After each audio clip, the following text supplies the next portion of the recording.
Hunt and Hill. Hunt Palmer, Jeremy Hill, holding down the middle of the day. Live from the Mercedes-Benz of Baton Rouge studios, it's Hunt and Hill. Now on 104.5 ESPN Baton Rouge.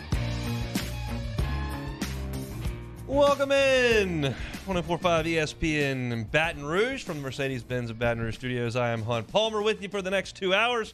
Casey Gaines and Taylor Sharp back there on the ones and twos. We are moving towards the weekend in the SEC championship game. I told you yesterday, point still remains. I am out tomorrow, and then the gang is headed to Atlanta for Friday, and I will not be joining, so it'll be Hanny and Hester, some combination thereof, in this time slot on Friday. So this will be my last chance to preview LSU and Georgia before they kick it off in the Mercedes-Benz Dome. What is it called? The Mercedes-Benz Stadium? Mercedes-Benz Stadium over there in the ATL. So we'll talk a lot about that over the next 2 hours. I'm sure brings big smile to your face. JD Pichell of On3 Sports going to join us in his normal spot 15 minutes from right now. Talk about some coaching hires, the conference championship games, and college football playoff as it stands right now. Jordan D. Hill covers Georgia for Dogs 247. He's going to be with us in 30 minutes at 1:30. We'll talk a little bit about Georgia's offense coming up in the second hour. The NFL slate on Sunday is really, really good. I'm going to give that a look in the second hour. And, of course, the final installment of this year's SEC Power Rankings. So hold your breath for an hour and a half. Those are coming up at 2:30 as they always do. So fired up to get to it here. The SEC Championship game was created back in 92. I was 4, so I wasn't around to have any hot takes on whether or not it was a good idea when Roy Kramer and company decided they were going to do it. Basically, the general consensus was that it was a bad idea, that it was going to cost the SEC opportunities to play for a national championship in that era. And that really has only come to fruition at one time when Tennessee went in 2001 and LSU knocked them off. And that's where LSU's kind of run in this thing started. And certainly there are teams that have been more times. Georgia, Florida, Alabama have enjoyed more trips to Atlanta over the years, but no one has had a better run in terms of win percentage than LSU going to the SEC championship game. They have been 6 times. This will be the 7th, and LSU is 5-1 in those 6 games. It's been a place that LSU has had a ton of success, whether it's Mock running around as a backup quarterback and going nuts in 01, whether it's JV ripping off the long one and really punishing Georgia after a nail-biter in Tiger Stadium a few months earlier. 05 we don't have to talk about too much, but 07 was a crazy day in Atlanta. I was there as a college sophomore. You got the game day reports. You got Les's press conference. You got no starting quarterback, Xenon pick 6. And you got to go back to my buddy's house and watch West Virginia Pitt on TV and try to get your way back into the national championship game, which ended up happening. I was there in 2011 where the LSU did not get a first down in the entire first half. Literally went 3 and out on every first down possession. Georgia thankfully dropped a couple of would-be touchdowns in the first half. Could have taken a pretty commanding lead on LSU and didn't in that game. And LSU came back and just whitewashed them in the second half. It's actually the most points LSU ever scored in an SEC championship game. And then 19 was a blast. That was a team that was bulletproof and went over to Georgia and just put Georgia in a box and sent them on down the river. It was nothing to it for Joe Burrow and company that day. And so when thinking about those and thinking about Saturday, you could probably work your way into a discussion where Georgia doesn't really care about this game. They're in the college football playoff. Doesn't really matter. Does anybody in the playoff scare them? You can have the discussion, but the fact of the matter is that I just have a hard time believing that Georgia is going to show up in Atlanta when there are, 65,000 Georgia fans in there, just packed to the gills in a conference championship game and just kind of go through the motions. LSU did not need that game in 2011. They were in the national championship game, period. They had beaten Oregon away from Baton Rouge. They had beaten West Virginia away from Baton Rouge. Those two teams were headed to the New Year's Six. They had beaten Bama away from Baton Rouge. So, it was not a situation that LSU needed that game. They were in. Everybody else had a loss. They had the 3 most impressive wins on the board. They were in. And, yeah, they got off to a terrible start. That wasn't because they didn't try. It was because they didn't have a great offense that was inefficient at times. But the defense came to play, shut Georgia down early and often, and the offense got rolling with the run game, and they ended up blowing them off the field. So I don't put any stock at all into the fact that Georgia may not come out focused or ready. I know they don't need it. They're going to be ready to roll. But LSU is too. So if you were following me on Twitter, I took a dive into Georgia statistically. It wasn't a whole heck of a lot of fun. But I told you yesterday that I thought the way to beat this team, if LSU was going to do it, was not to be around the middle of the field. The further you got towards the perimeter, the more LSU's advantage took hold. Well, the more Georgia's advantage dissipated. LSU's wide receivers can play with Georgia's corners. And I told you yesterday, Jaden Daniels going to have to put the football in the air. He did it against Florida. He did it against Bama. He did it against Arkansas. He did it against A&M. The ball's got to go up. That's your only shot. I look at this Georgia defense, and I mentioned a few things yesterday, but I didn't dive into it statistically as I will now. It's impressive. In an era that is essentially basketball on grass, pretty much every big-time game that's played in college football these days involves a lot of points. There are not a lot of great teams that play 13-7 games. In fact, there are none. Great games in college football now roll up points.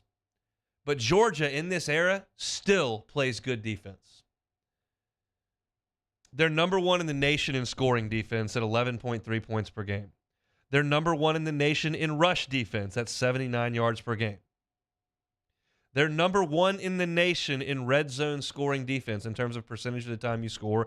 They're number one in the nation in terms of red zone defense in terms of touchdown percentage. First in the country in those four stats. They're third in the country on third downs. They're fourth in the country in terms of 20-plus yard plays allowed. They're fourth in total defense, and that's playing an SEC schedule that includes Oregon. And they're 22nd in the country in pass defense. And I think that 22nd in the country in pass defense is really impressive considering that they're ahead of just about everybody they're playing, and those teams have got to sit back there and throw it, and they're still as good as anybody.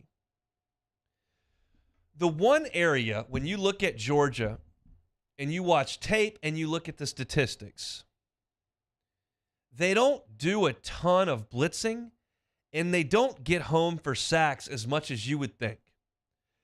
Kirby was under Nick for a decade. We know that.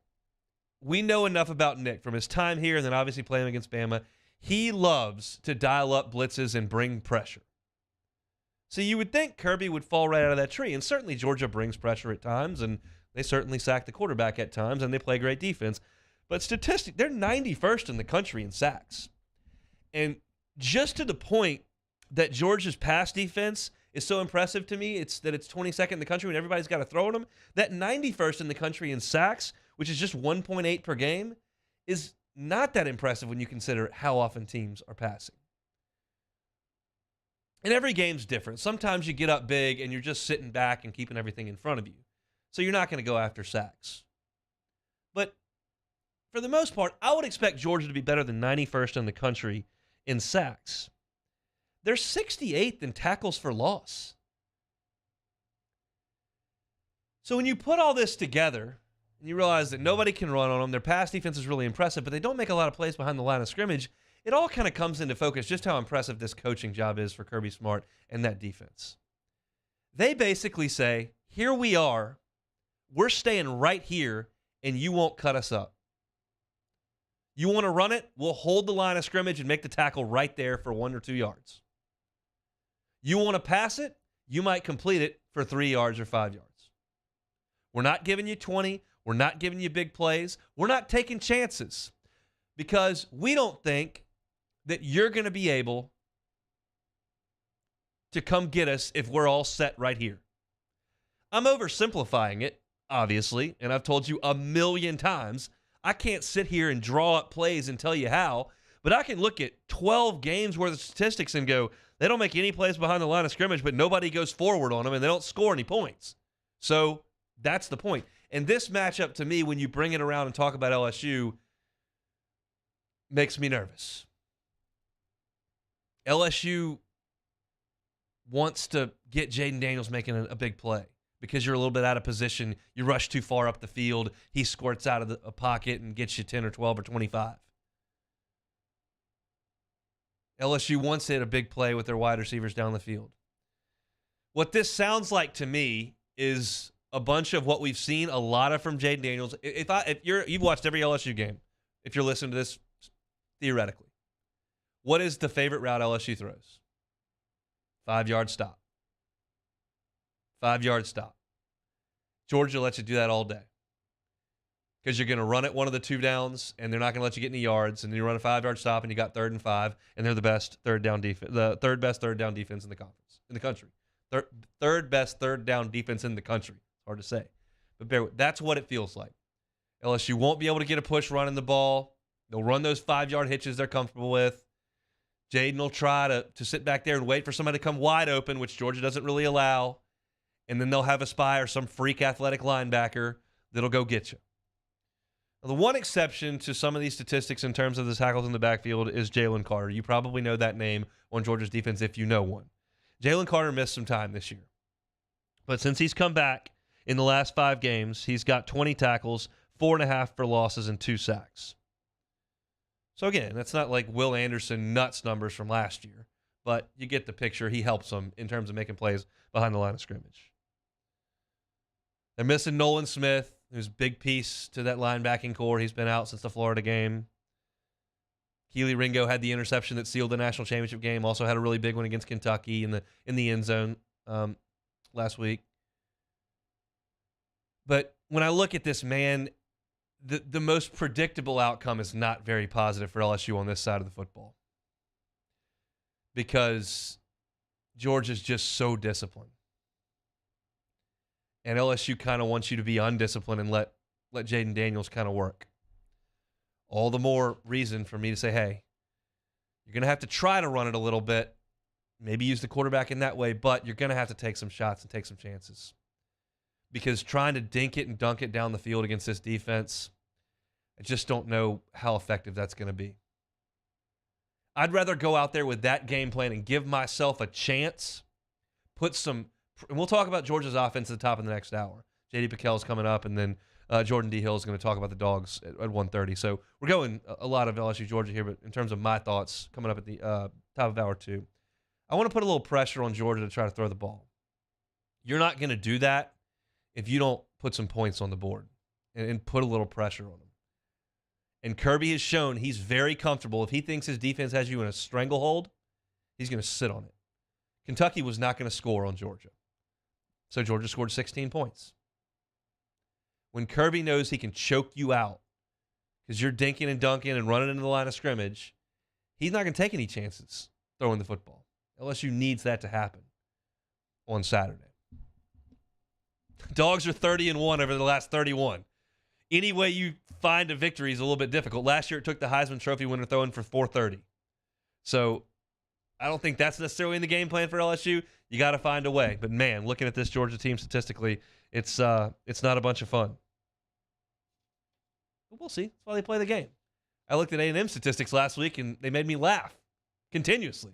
How'd that work out? Not so great. So maybe the script flips coming up this weekend.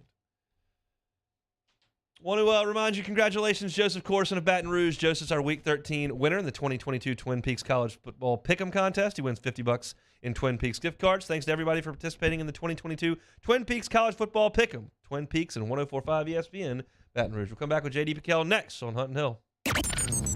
Hunt Palmer and Jeremy Hill. It's Hunt and Hill.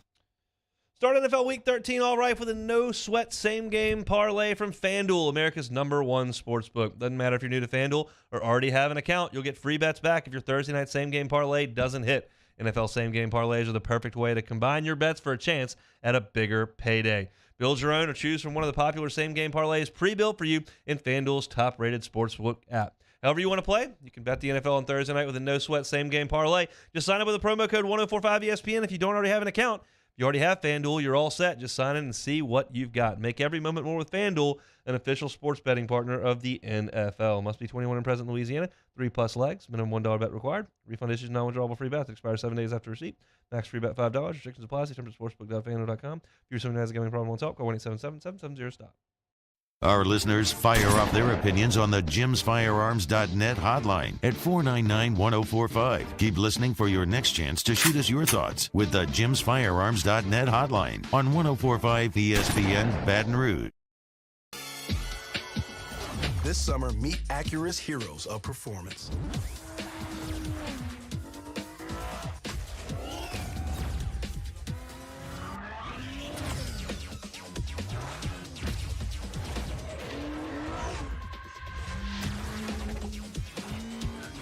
Only available at the Acura Summer of Performance. This summer, visit your local Acura dealer for attractive offers on the MDX.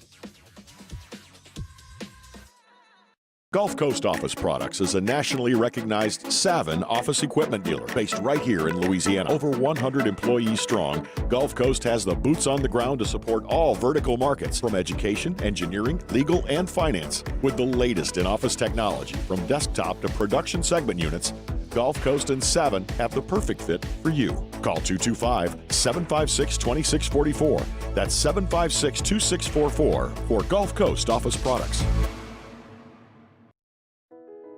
I've been doing business with Luba for 25 years. They're dependable, trustworthy. It's just the attention to detail with our clients. Our folks have years and years of experience. They're highly trained professionals, but many companies have that asset. What I'd like to think makes Luba a bit different is that we use those talents in a way that truly is dedicated to serving the needs of the folks who depend on us. Louisiana. It's a place defined by culture, by pride, by passion, by people who do more than love this place. They celebrate it, elevate it, champion it. They are the individuals who embody what makes Louisiana great. The companies that make Louisiana a better place to work and live. The nonprofits leading transformational change in our communities. Champions of Louisiana are all around us, and LWCC is proud to celebrate them because we've always been Louisiana loyal, supporting the workers, the innovators, the change agents of this great place we call home. Who are the champions around you? Together, we can share their stories. Together, we can help our home state thrive. Together, we are Louisiana loyal. Always.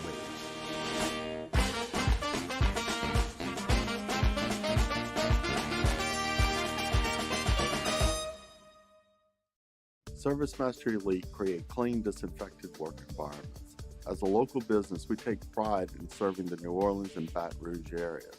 Our cleaning protocols follow CDC and OSHA standards for healthcare settings, offices, senior living, restaurants, and industrial plants. Contact ServiceMaster Elite. Week 13 in the NFL. Our coverage starts Sunday at 10 a.m. with Magnolia Bluffs Football Sunday with Jimmy Ott, immediately followed by the Philadelphia Eagles and the Tennessee Titans at noon, right here on 104.5 ESPN Baton Rouge.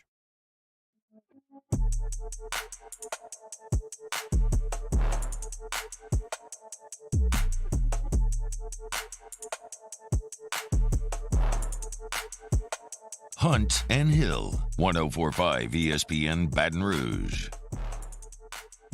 Wednesday opening hour brought to you by Sunshine Quality Solutions, your Louisiana John Deere dealer.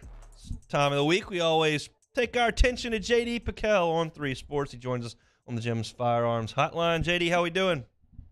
Gentlemen, doing phenomenal. How we all doing? Well, we're not as good as we were last week, quite frankly. But we're all right. We got an SEC championship game to get ready for. How surprised were you at what we saw in College Station on Saturday? Yeah, I guess we talked on Friday, and the thought was, it's always possible. It was just how much talent A&M had. But I think really what you look at is more just a young team at LSU and their first under Brian Kelly, like we talk about a lot, and just kind of ran into that moment where the consistency and the culture is still obviously taking place in terms of getting installed and all that. So I love what Brian Kelly said after the game, that it doesn't disvalidate anything that they've done in 2022, but I think it does show that there's still that room for growth and room for improvement that we all already knew was there, but just unfortunately showed itself in a really big spot against A&M. But I do think it potentially makes this team a touch more dangerous going into the SEC title game with kind of getting slapped back to reality a little bit and not having to walk the tightrope of, okay, if we win, are we in the playoff? Like, now it's like, okay, hey, play loose, play free. You're playing for an SEC title against the best team in the country. Nobody thinks you're going to win anyway. Like, I think it kind of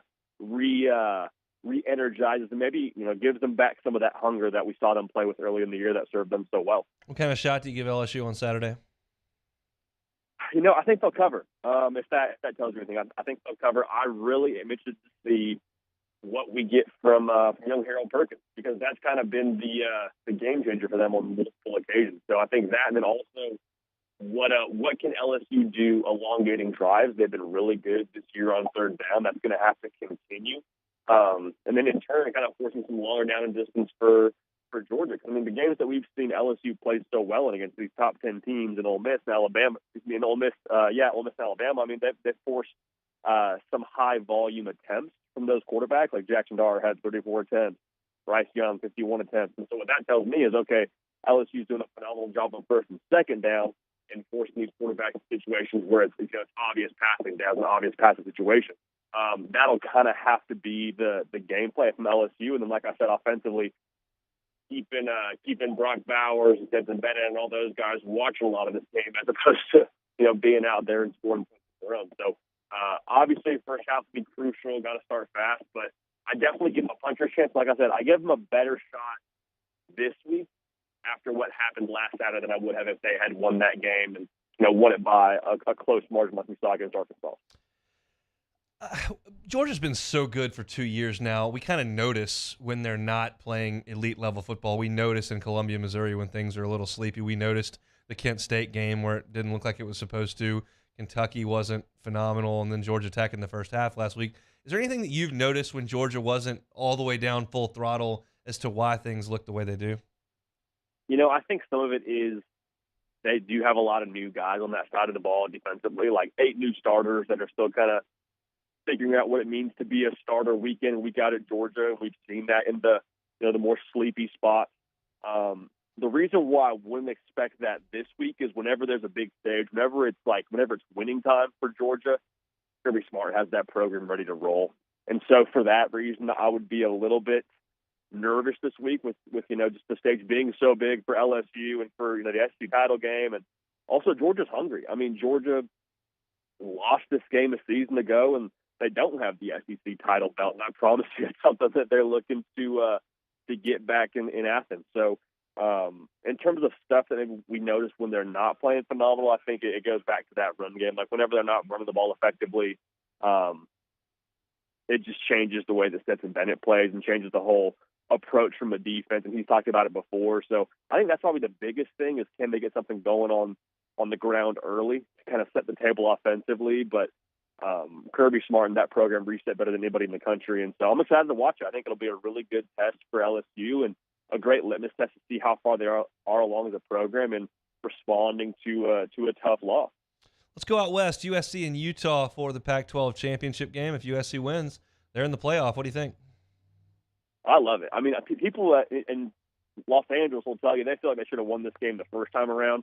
Like, there's a whole lot of emotion around the officiating in that game. And I mean, we forget, like, USC was about to put that game away. They're about to go up by like 2-3 scores on Utah, and then there was some other things that went into play with officiating. But I just also think USC is playing their best ball right now.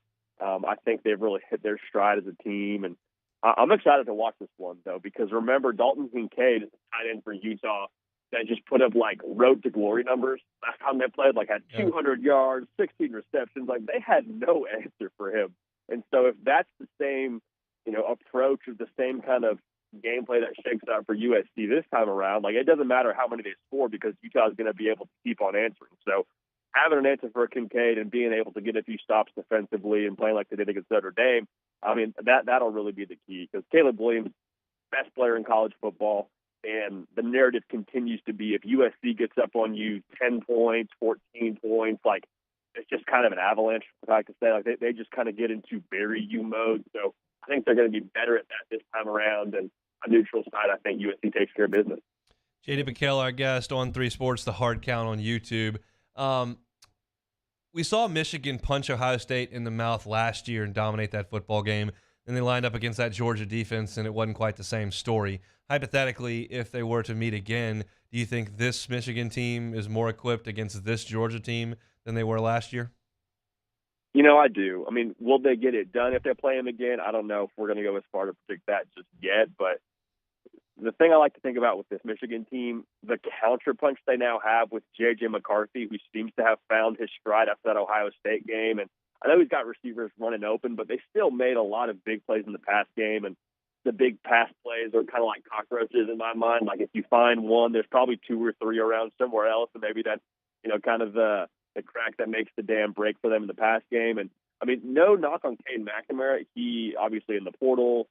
Wish nothing but the best for him. I'm sure Michigan fans feel the same way. But the reason why J.J. McCarthy is now your quarterback is because of that game against Georgia, because of what you saw him do against Ohio State. Like just the big play and big shot potential that you can now have after the run game or in addition to the run game. I mean, I think that makes all the difference. So a little bit more multiple in Michigan this time around, and that's why I would feel more confident about them if they were to play Georgia again. We'll have to break that one down when it gets here, but I think that you got to feel a little more confident because of what J.J. McCarthy has shown you and what you now have to kind of, like I said, have a curveball to your fastball in that run game. Hugh Freeze to Auburn. What do you think? Yeah, I mean, how about that? I mean, there's a lot to unpack with that. I guess the first thing everyone's going to want to talk about is, all the off-the-field stuff and, why Auburn would hire him or, all that goes into that. I would just say this when it comes to the whole why they hired him. I mean, they obviously have a ton at stake in the game, and there would be a ton of backlash on Auburn, and so I would just say they felt comfortable enough to hire him. Good for them. In terms of what he brings as a coach, I mean, he knows the SEC, was at Ole Miss for a really long time, and probably most importantly, beat Nick Saban twice, and that's something they care about a ton, as we all know, down there in Auburn, Alabama, and he's not going to be overwhelmed by the beast that the SEC is. So, I mean, I think for Auburn, they got their guy. I was never super bought into the whole Lane Kiffin hype personally, just because I don't think that'd be a fit with what Lane Kiffin likes to do and the expectation that the boosters have there in Auburn. So, I mean, I think it's a fit on paper, but we'll see. We'll see what happens here in the near future and how long it takes for them and how much they hit the portal to be able to get their guys. Because there's a lot of NIL resources, and if they can put those to use and kind of have that infuse their program with the talent that they could have, I mean, that would be obviously a much welcomed battery to plug into that system. Leave it to Deion Sanders to do things a little bit differently. Usually coaches shy away from rumors and speculation and kind of chastise media and all that kind of stuff.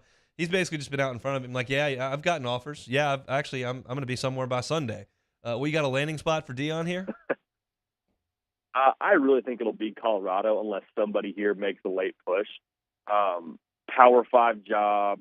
He's going to bring a lot of talent with him. Like, we already know that there's likely going to be a fair amount of those big-time guys from Jackson State that follow him to wherever he goes next. So my money's on Colorado. I'm just curious to see what the push behind him is, because when we talk about these other programs that have, kind of made a pursuit of Deion Sanders from just USF and Colorado, it's a little bit interesting because neither of those programs are ones that you would think, have a huge emphasis on their football program. Like it's never been a place of, wow, Colorado's going to be a player in the NIL field, or the USF program's going to be a big dog when it comes to NIL. Now it's kind of like, okay, well, why the push to get a guy like Deion Sanders into your program? So I'm very curious to see how much support he gets. I think a lot of it will probably be, self-generated from Deion Sanders and all the juice that he has from, I'm sure, the NIL stuff and Barstool and what have you. So it'll be an experiment. It'll be something that's worth a Netflix documentary that I hope we get one day. But I mean, I'm all about it at this point. Like, does it make sense on paper? Sure. The ascension of Deion Sanders has been anything but conventional, but that's kind of what we've come to expect from him. And at this point, I'm kind of just like, let's buckle up, let's enjoy this ride, and if someone's going to do it this way, it might as well be Deion Sanders. JD, when we meet next week, we will have conference champions, we'll have a playoff set, and some bowl games. We'll talk about it next week. Thanks for your time, man. It's going to be glorious. Appreciate y'all. Have a great week. We sure will. That is JD Pichell of On3 Sports. Follow him on Twitter at JD Pichell, Pickell. We'll come back and talk some dogs. The Dogs 247 beat writer Jordan D. Hill. That's next on 104.5 ESPN Baton Rouge. Hold down the middle of the day. This is Hunt and Hill. Tell you every day about One Bath and Closets. You can check them out at onebathandclosets.com. There you can find a bunch of the things that they are able to do for you. You can find pictures, and you can also find some testimonials. This one from Karen said, David completed our bathroom remodel and did an excellent job. He only takes one job at a time, and he completes the work himself. He always showed up when he stated. He kept the job going. There were no delays in the completion.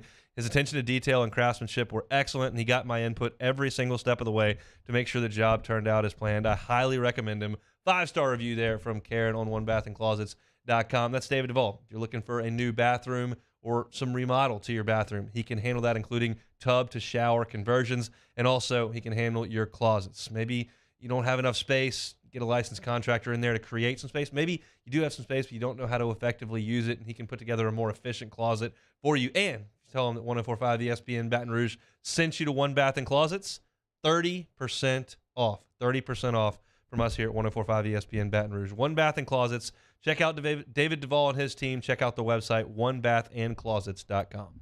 In times of need, get a full list of phone numbers, websites, and other important emergency information on the Demco Stormwatch page at 1045ESPN.com.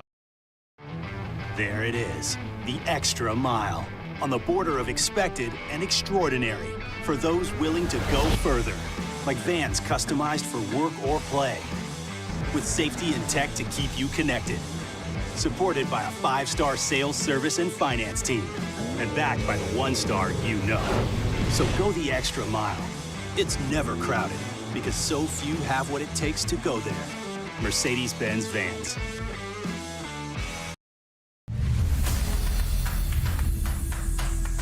We get it done with strength, commitment, dedication, grit.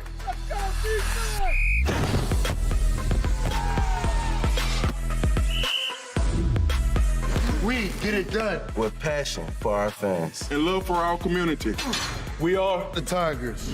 Get it done. Let the values of the purple and gold be in your starting lineup this season. And as always, get it done. It's no secret. The best oysters in Baton Rouge are at Jolie Pearl Oyster Bar. Enjoy mouth-watering South Louisiana flavor and oysters from all over the country. And don't forget our nightly drink specials.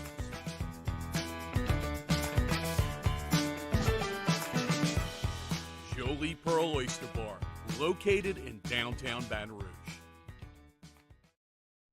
Eli's always been into grilling. It took us a while to see it, but the signs were there. What are you doing, Eli? I knew grilling was my thing. I have been talking about it throughout my career. Happy with the results? I am. Got the new grill from barbecueguys.com. It performed great. My advice, as I always told my boys, do more of what you're born to do. Barbecue Guys, for those who were born to grill. You want cheese on your burger, Pops? I'll take a little cheese. Crime has serious consequences, but anyone can make a mistake. If you find yourself in trouble with the law, know that you have rights, and it's okay to demand them. The law offices of O.C. Brown are here to protect you and your rights. Felony or misdemeanor, DUI or drug charge. No matter what crime you're accused of, you still have rights. Let the law offices of O.C. Brown uphold them. Call 225-343-1111. Your law firm for a lifetime. I've been doing business with Luba for 25 years. They're dependable, trustworthy. It's just the attention to detail with our clients. Our folks have years and years of experience. They're highly trained professionals, but many companies have that asset. What I'd like to think makes Luba a bit different is that we use those talents in a way that truly is dedicated to serving the needs of Moscona inviting you to join us for Wednesday's Hump Day AFR, presented by Pluckers. We'll continue looking ahead to LSU and Georgia. Russ Mitchell will join us. Sean Salisbury. It's on AFR 3 to 6. 104.5 ESPN Baton Rouge.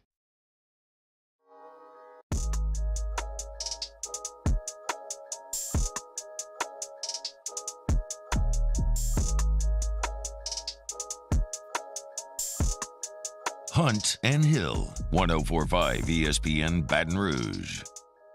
Still got the Hunt and Hill bumper there. We're missing one Hill who left us to go to the XFL, one J Hill. Bringing another J Hill, Jordan Hill from Dogs 247 joins us on the Jim's Firearms Hotline. Jordan, how are you? Thanks for the time. Hey, doing great, guys, and yeah, glad to get that J Hill balance out for you. It means a lot. We're glad to have it. Just don't leave us for the XFL, all right? That we just had one do that a week ago. So no promises. No promises. All right. As we sit here, turning the calendar to December, how would you assess where this Georgia team is as opposed to the one last year that entered December 12-0? You know, I think it's a situation where the defense is comparable. I don't think it's as good because the bar is so high to hit with the amount of talent they had, what they lost. But the defense has done a great job. I think they're only giving up just under 11 points per game. They lead the nation again in that category. Defenses continue to get the job done. And the offense, I think overall the offense is better than the 2021 version. It's a little streaky. You know, there's been a few games here late where the passing game has not quite shown out like it did early in the year. But to their credit, in that absence, they really ran the ball well. I think Kenny McIntosh, Georgia's lead running back, is probably playing his best ball going into this SEC title game. So on the whole, you know, I think people are going to try to argue maybe this team is better as a whole. I think the offense may be a step above last year's, but you look at that defense last year, it's just really hard to hit that high bar that they set. Yeah, you mentioned the running game's been rolling the last couple of weeks. Passing game has not quite caught up. 49% completion for Stetson Bennett, about 128 yards per game, 2 touchdowns and a pick in the last 2 against Kentucky and Georgia Tech. What's been a little bit of the issue getting the passing game going?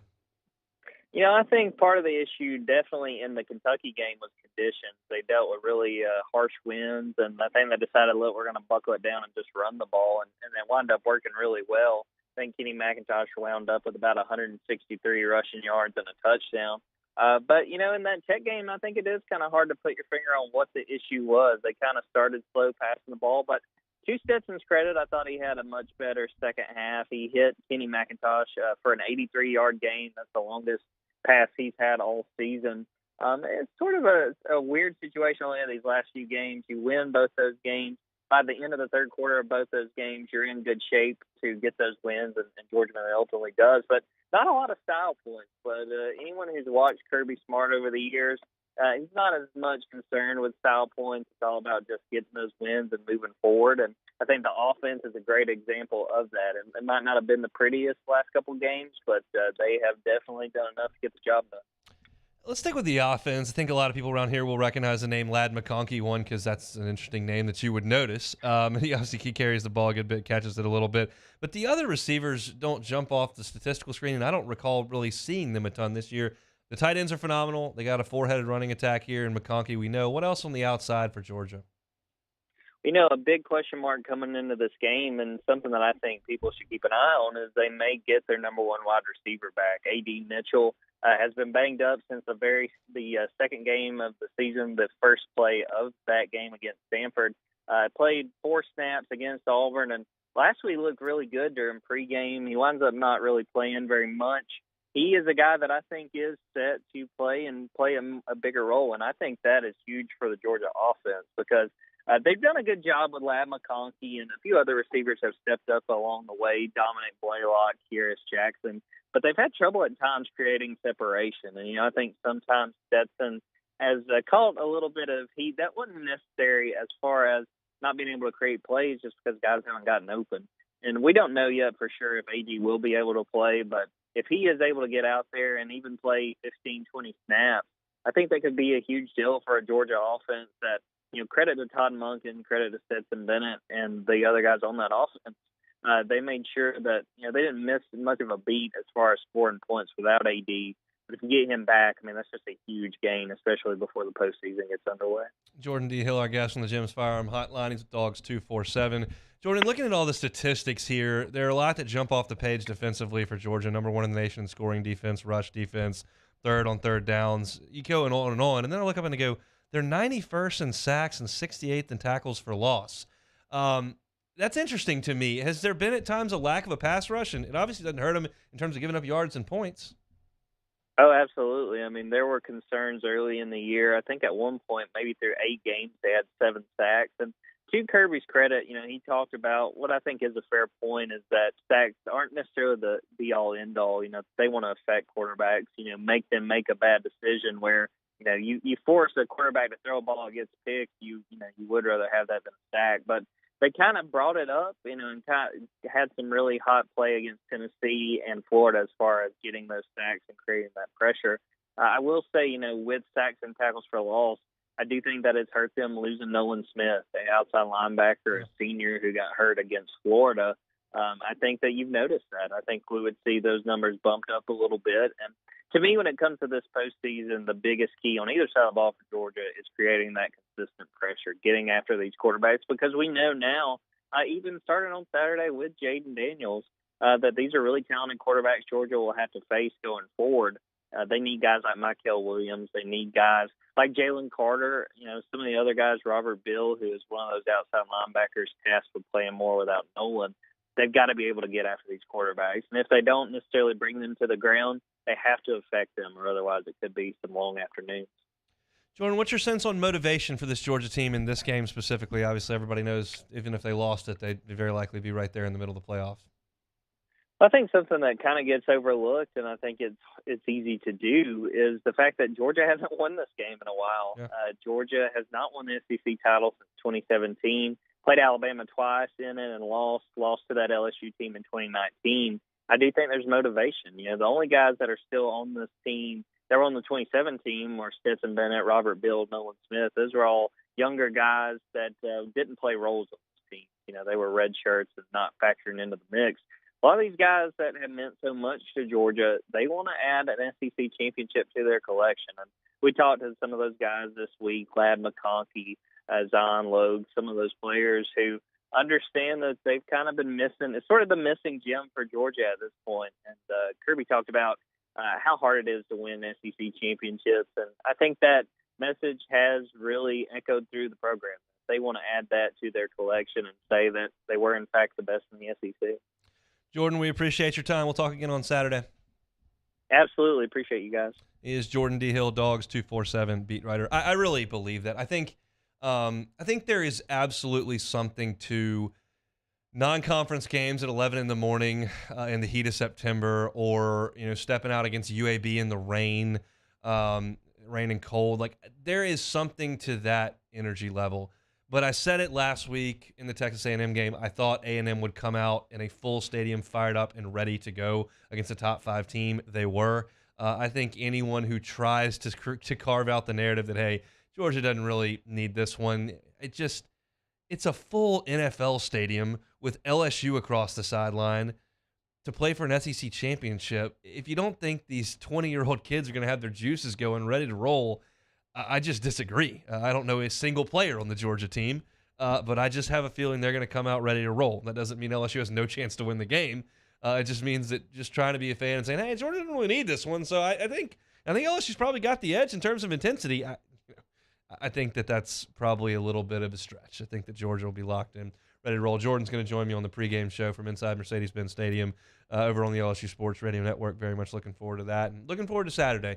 We don't get to play in this game a lot here at LSU, more than most, but not as often as you'd like, because it's really hard to win the West, and LSU's gotten into it, and they've got an opportunity on Saturday. It's going to be very, very difficult. I'll lay out kind of the thoughts that I have on this Georgia offense and how LSU can maybe affect them a little bit in the game on Saturday. We'll lead off hour number 2 with that. We'll also get to the NFL slate in hour 2 because it's really, really good, and y'all are already 45 minutes from my SEC power rankings. People are already chirping at me in the Bayou Ford chat, talking about how they're already ready to lambaste me over there. We'll see.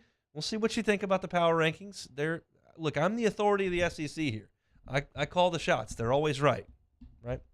Maybe not. But I'll give you my shot coming up here at 2:30. We'll come back and close out hour number 1 next here on 104.5 ESPN Baton Rouge. 104.5 ESPN Baton Rouge with Hunt and Hill. Reliable Roofing and Construction. You're thinking roofing, think Reliable Roofing and Construction. Lionel Hayes, born in Baton Rouge, raised in Baton Rouge, has started his own family in Baton Rouge and started his company right here in Baton Rouge to serve his community. Reliable Roofing offers an unbelievable quality of shingle and a ton of options as well. Not every job they do is going to look the same. It's going to look the way you want it to look. Go to the website, check out reliableroofingbr.com. You can see some of the before and after pictures that they've got. Every single job, 5-year labor warranty. 5-year labor warranty. And no job is too big or too small. Sometimes it's just replacing a couple of shingles. Sometimes that whole roof needs to be replaced. But let Reliable Roofing come out, do an inspection, and let you know what you need. Put your roofing needs in their hands at Reliable Roofing and Construction. Check out the website. It's reliableroofingbr.com. Professional golfers John Peterson and JJ Colleen answer all your golf and life questions inside the new Drop Biscuit Studios podcast for the people. Download or subscribe today at dropbiscuit.com. 3 people walk into a bar. The first 2 order the same old margs. The third, Nuevo Topo Chico Margarita Hard Seltzer. Crafted with real lime juice and a crisp tequila flavor. Topo Chico Margarita Hard Seltzer. Want more customers? Running Boards Marketing can help you get their attention. Imagine your brand's message on a giant LED billboard truck that can't be skipped and is nearly impossible to ignore. Running Boards Marketing is the leader in effective and affordable advertising on digital mobile billboards, which are 2 times more effective than traditional billboards. With a 97% recall rate, you'll leave a lasting impression with your customers. Visit us online at runningboardsmarketing.com so we can drive your message to where the people are. As a community bank, B1 Bank invests in relationships with the people and businesses we proudly represent. Our B1 bankers are here to help simplify the complicated, understand your needs, and make managing your finances easier. At B1 Bank, we offer an array of solutions to help simplify your transaction needs. B1 Bank, one highly personal banking experience. Visit us online at b1bank.com for more information.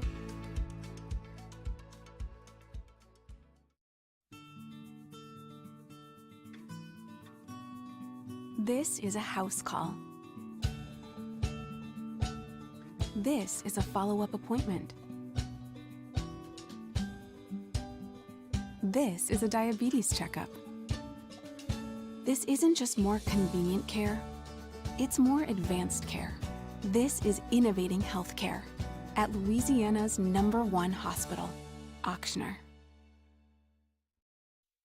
Oh, hey, what's up? It's Big D and Bubba, 100.7 The Tiger Morning Show. We'd love for you to join us every weekday, 4 a.m. till 9 a.m. Yeah, everything you want in a show. Country music. We got laughs. We got celebrity in-studio guests.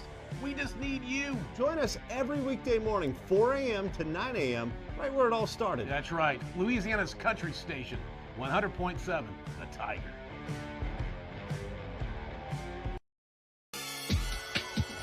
This summer, meet Acura's heroes of performance.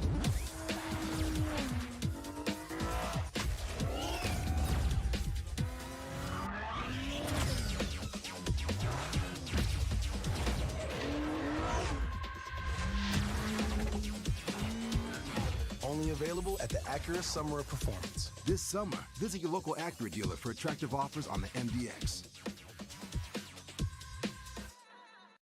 There's nothing better than tailgating, but it can be a lot of work. So why do it yourself when you don't have to? Let Revelry Sports and Entertainment set up your luxury tailgate on campus. Order what you want and just show up to party. Book your tailgate today. Join me, Jimmy Ott, for the Wednesday edition of Game Time. We're live at Finbomb at Burbank and Lee, right next to Rouse's. Picks.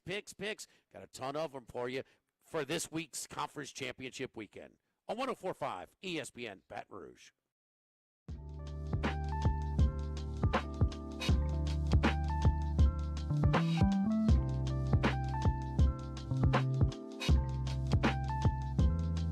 This is Hunt and Hill on 104.5 ESPN Baton Rouge. Opening hour here on Wednesdays, brought to you by Sunshine Quality Solutions. At Sunshine, we know the ease of use is important when it comes to buying equipment. Our John Deere compact tractors offer the versatility to go from the yard, camp, or to the field. Compact tractors up to 20% off list price and 0% financing. Now is a great time to get powered by Sunshine. Visit us online at sunequip.com to apply for financing, get a quote, and learn more about our specials. Some restrictions apply. See dealer for details. Offer ends December 31st, 2022. Thanks to JD Pichell and Jordan D. Hill of jumping aboard here on a Wednesday, getting you ready for LSU and Georgia. As I mentioned in the last segment, we'll talk coming up at the top of hour number 2 about this Georgia offense and what it may look like against LSU. But I want to do something that I usually do on Thursdays here because I'm not going to be here tomorrow. That's best win, worst loss on the board. I want to do it for the NCAA, for college football, as well as for the NFL. We'll start with best win. The best win in college football, to me, is pretty simple. Tulane. If Tulane beats Central Florida, uptown, down the road, they go to the Cotton Bowl. I think that's laughable, but it is what it is. Those are the rules. So Coach Fritz, and it's been a big week for Tulane. Looks like he's going to stick around. And they've got an opportunity to go to the Cotton Bowl. If you're listening to Hanny's show a little bit earlier, he said they hadn't been to a bowl this big since they went to the Sugar Bowl in the 30s. That Sean King team that went undefeated didn't necessarily reach this level because of the rules that were in place back there in the late 90s. But this team, if they're to win the Cotton Bowl, win against UCF at home, they would go to the Cotton Bowl. I think that's very clearly the biggest win on the board in college football. Now, you might say, well, what about the playoffs? How about that? Well, I think that would be worst loss. And to me, the worst loss in college football would be USC losing to Utah. That would knock USC out of the playoff. It's been such a meteoric rise for that program under Lincoln Riley in year one. You know that by now. And I think Caleb Williams is still going to win the Heisman unless he just absolutely falls apart in the game on Saturday. But that would be the worst loss to me if they can't hold serve and beat Utah. Look, we know that Utah played Oregon last year twice and absolutely punched them in the mouth. And Oregon just couldn't stand up to it. And Utah just whitewashed them. And that was not the case in Utah's win over USC in round 1. That was a game that USC very easily could have won. In fact, maybe should have won. Came down to the last play. And so to sit here and say, well, these finesse teams, Utah's just more physical, they're going to wear them out. And that's not necessarily the way that I see it. I think that these teams are pretty even. It wouldn't surprise me at all if Utah won the game. But you go back and look at a 43-42 game, and you can't tell me that USC can't compete and even play with a team that may be a little bit more physical than them. I'll take the better quarterback. We'll see. I'll take USC, but I think that would be the worst loss on the board. As we go to the NFL, I think the best – by the way, this is a really good NFL slate. We'll talk about it in hour number 2. But I think the best win on the board would be the Bengals over the Chiefs in Cincinnati. We know this is a rematch of the AFC championship game from last year. It will be in Cincinnati this time around. The Bengals are 7-2 since starting 0-2. They're 7-4, but they're 7-2 since starting 0-2. It sounds like Jamar Chase said today he's feeling better and might be able to give it a go on Sunday. That would be a huge boon to Cincy. They need Jamar Chase and Joe Mixon back. They got to win in Tennessee without them, but I don't think they can win the conference without those two guys playing at a high level. So if the Bengals get that win, they got to keep pace with Baltimore. That would be huge. And I think the best win on the board in the National Football League will stay in the same division with the worst loss on the board to me would be the Ravens losing a home game to Denver. Denver's awful. And I really think it's the only, as you look across the NFL, the only really awful loss on the board in terms of a playoff team that's really fighting for it and playing a team they really should beat. So that's kind of the only option, I think. But if Baltimore were to lose at home to a Denver team that can't score on anybody, I think it was a surprise a lot of people that Ravens defense is really, really good. So that's your best win and worst loss. Best win in college football, Tulane over Central Florida. Worst loss, USC to Utah. Best win on the NFL board, I think, would be the Bengals beating the Chiefs in Cincinnati. The worst loss, the Ravens losing at home to Denver. Want to remind you, please check out dropbiscuit.com. Browse our growing library. While you're there, you can subscribe to Pops, Fame, You Talking to Me, For the People, Well Stated, or whatever Southern-flavored audio biscuit you may fancy. That is dropbiscuit.com. That's it for hour number 1 here. Looking forward to a big hour number 2. We're going to talk about this Georgia offense coming up at the top of the hour, the NFL slate, as well as my SEC power rankings. We'll finish up with Take It or Leave It. If you missed any of the first hour, you can catch it on demand, 1045ESPN.com. You can go to Hunt Palmer. Click on the tab. All of it is right there each and every day. You can also catch it on Apple Podcasts, on Spotify, on YouTube. Anywhere you get your audio, you can find all of our shows. We would appreciate it if you like them, subscribe them, rate, review, all that stuff as T-Bob likes to say, really pleases our algorithmic gods and gets our content in front of more people. We don't get paid the more you like them, so don't worry about, inflating our paychecks with your likes. We just appreciate it if you could just get it in front of some more people so they may click on it. We always appreciate that. 104.5 ESPN Baton Rouge is hitting the road for the 2022 SEC Football Championship. Well, most of 104.5. One person from 104.5 not headed that way. Not bitter or anything. It's not 104.5's fault. I'm staying back, and I got to do some stuff with the network. But if you tune in Friday, they'll be broadcasting live from the Big Kahuna in downtown Atlanta from 12 to 6 p.m. Central Time. That coverage brought to you by Hudco Roofing. So if you were in Atlanta and looking to have some fun with the 104.5 gang, a lot of action going to be going on from the Big Kahuna right next to the team hotel. Pre-game, Friday, post-game, whiskey and wine, all that kind of stuff. Should be a really, really good time. Hopefully the Tigers can go over there and get a win. I'll let you know how I think that's possible coming up to kick off hour number 2 as we start talking about Stetson Bennett's offensive unit with the Georgia Bulldogs and how maybe Matt House's crew can give them a little bit of an issue. That's coming up next after SportsCenter. You're listening to 104.5 ESPN Baton Rouge.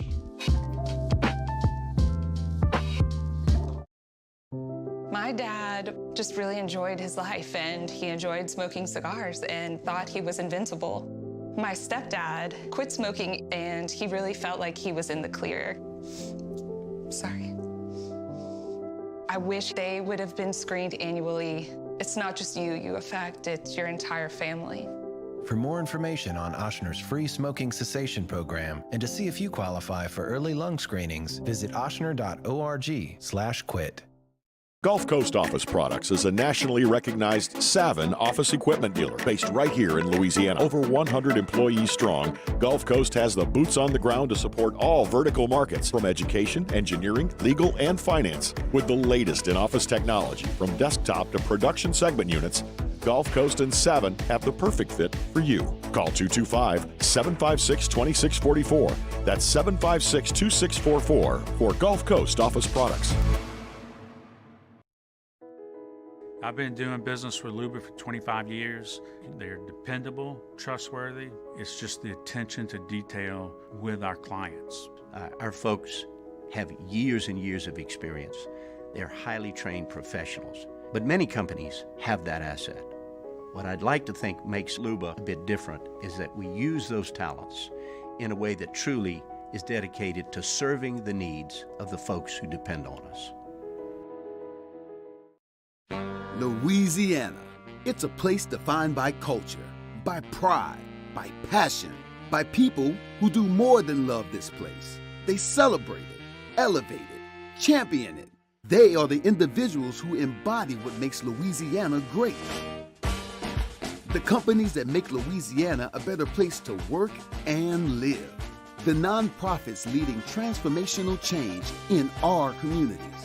Champions of Louisiana are all around us, and LWCC is proud to celebrate them because we've always been Louisiana loyal, supporting the workers, the innovators, the change agents of this great place we call home. Who are the champions around you? Together, we can share their stories. Together, we can help our home state thrive. Together, we are Louisiana loyal. Always.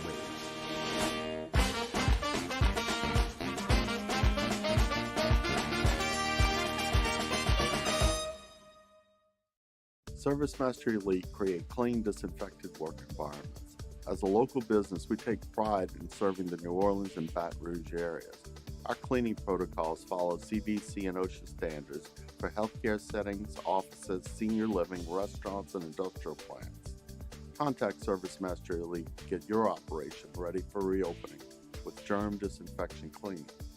ServiceMaster Elite, the trusted choice in professional cleaning since 1996. It's no secret. The best oysters in Baton Rouge are at Jolie Pearl Oyster Bar.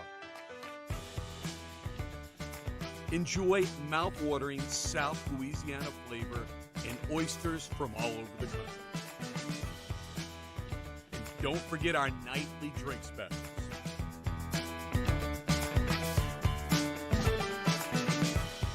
Jolie Pearl Oyster Bar, located in downtown Baton Rouge. Eli's always been into grilling. It took us a while to see it, but the signs were there. What are you doing, Eli? I knew grilling was my thing. I have been talking about it throughout my career. Happy with the results? I am. Got the new grill from barbecueguys.com. It performed great. My advice, as I always told my boys, do more of what you're born to do. Barbecue Guys, for those who were born to grill. You want cheese on your burger, Pops? I'll take a little cheese.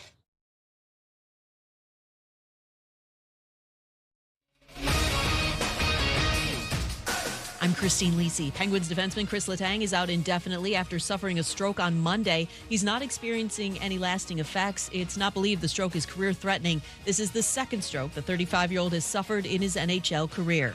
Packers quarterback Aaron Rodgers did not practice today as he deals with right thumb and rib injuries. Coach Matt LaFleur said he expects that on Sunday Rodgers will play, which is what Rodgers pretty much said yesterday. He does likely start the remainder of the season, barring injuries, says ESPN's Jeremy Fowler. Aaron Rodgers, because of his dynamic and his makeup, it would be very much out of character for him to say, okay, I'll just sit, right? And he's going to have major input in any decision that they have because of what happened a year and a half ago. He wanted more communication. So if they fall to, say, 4-10, and he's still beat up and just says, okay, maybe it's best for me to sit down, they could talk and then hash that out and maybe give Love a few games. Falcons tight end Kyle Pitts will miss the rest of the season after undergoing surgery on his right knee. Coach Arthur Smith said he believes the injury will not impact Pitts' 2023 season. Rams defensive tackle Aaron Donald with an ankle sprain will not play Sunday against Seattle. Do you own or rent your home? Sure you do. Fortunately, Geico makes it easy to bundle your home and car insurance. It's a good thing, too, because having a home is hard work. Go to geico.com, get a quote, and see how much you could save. Geico.com. Easy. 1, 2, 3. Hunt and Hill. Hunt Palmer, Jeremy Hill, holding down the middle of the day. Live from the Mercedes-Benz of Baton Rouge studio, it's Hunt and Hill. Now on 104.5 ESPN Baton Rouge. Back at it here on a Wednesday. Week's half over, folks. Sometimes this week a little tougher to get it in gear. Had a lot of time off likely at the back end of last week. Maybe fighting a hangover on Monday. Trying to muscle through this week. You're halfway there. We got a big weekend of football coming up here on 104.5 ESPN Baton Rouge, of course, Catholic High in the semis. Cade will have you ready for that on Friday. And LSU on Saturday in Atlanta for the Southeastern Conference Championship game. I took a deep dive into Georgia's offense here. Wanted to watch Georgia. I think there are some teams I've probably seen more, but I think because of the profile that they've played at for the last couple of years, everyone's pretty aware of what they've got cooking over there. If I asked you to name some Georgia offensive players, you could give me Stetson Bennett, their quarterback. You could give me Brock Bowers, the all-world tight end. You might be able to give me Darnell Washington because he's comically large. If you go to the game, maybe your view is a little bit different because you might be high up or whatever. But if you watch this game on television, look at Darnell Washington standing next to Brock Bowers. It is hilarious. He makes Brock Bowers look like me. And by the way, Brock Bowers is 6'4", 230. I'm not. Darnell Washington is 6'7", 270. Like, Brock Bowers would be like an awesome player to pick in Mortal Kombat, the video game. He's just like jacked and huge, and he looks like a shrimp compared to Darnell Washington. Those are the two tight ends that Georgia's going to try out there with Stetson Bennett. And you probably know that. You might not be able to name me a Georgia running back. There's a reason for that. They don't have their usual Todd Gurley, no Sean Moreno type guy. They rotate three guys. Not a single one of their running backs averages more than 54 yards per game. Not one. They all average more than 5.3 yards per carry. It's Kenny McIntosh, Kendall Milton, and Dejon Edwards. They're all good, and they can all move the pile. But none of them on a given day are very likely to have 24 carries for $161 and 3 scores. That's not how they've run this thing. They're going to keep rotating these backs in and keep them fresh. They want to grind you down. On the outside, Ladd McConkey is the featured receiver. He's got 46 catches on the years, 4 touchdowns. They give him some jet sweeps and some reverses, and he's involved. But after that, not a ton in terms of wide receivers. Marcus Rosemy-Jacksaint is their second leading receiver, but he's leading wide receiver, but he's their 5th leading pass catcher because you've got Bowers and you've got Washington, you got McIntosh and McConkey, so he's behind all those guys. So they don't have a second receiver that's really put up numbers at all. Now, if you were listening in the last hour when we had Jordan Hill on, he said that A.D. Mitchell, their maybe best wide receiver, could play in this game. He has not been a factor the last couple of weeks after going out for the majority of the season with an injury in week 2, but he may be available. I can't tell you much about A.D. Mitchell. I didn't even have him written on my notes until Jordan told us that in the last segment, so I wrote it down. I'm sure he's really good, but he just hasn't played much this year, so I can't help you with it. Stetson this year, you've watched it, 262 yards per game, 16 touchdowns, 6 picks. He's completing 67% of his throws. He's second on the team in rushing touchdowns. He's got 7 this year, which he is fast. Like, he's a fast, athletic dude. He gets hate because he's short and fairly skinny. But just in terms of being able to run and make the throws and whatnot, it all looks pretty good. I mean, he looks pretty good running the football. And he's one of the winningest quarterbacks in the history of the Southeastern Conference. In his Bulldog career, Bennett's 26-3. How about this for a number on Stetson Bennett as I was perusing game notes? Bennett and Tim Tebow are the only 2 SEC players since 2004 to have 4 consecutive games with 250 passing yards and a rushing score.